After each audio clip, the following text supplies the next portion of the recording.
Kaleshwaram Saraswati పుష్కరాల్లో Joy rides ఏర్పాటు చేశారు అధికారులు. దీంతో కాళేశ్వరంలో హెలికాప్టర్ సేవలు తొలిసారి అందుబాటులోకి వచ్చాయి. భక్తులు 6 నుంచి 7 నిమిషాల పాటు గగనతలంలో విహరించేలా ప్రణాళిక రూపొందించారు. ఒక టికెట్ ధర 4,500 రూపాయలు చెల్లించి భక్తులు గగనతలంలో విహరించేలా ఏర్పాట్లు చేశారు. దీన్ని బెంగళూరుకు చెందిన ఓ ప్రైవేటు కంపెనీకి అప్పగించారు. దీంతో భక్తులు ఆనందం వ్యక్తం చేస్తున్నారు.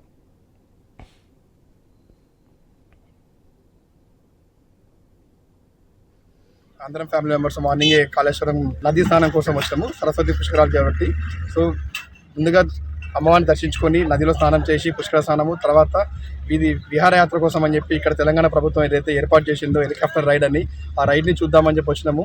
పిల్లల ఆశ మేరకు మేము కూడా ఎప్పుడు ఎక్కలేదు.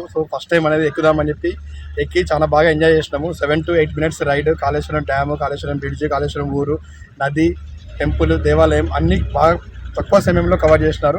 ఇలాంటి సదుపాయాన్ని అందరూ వినియోగించుకోవాలని కోరుకుంటున్నాము.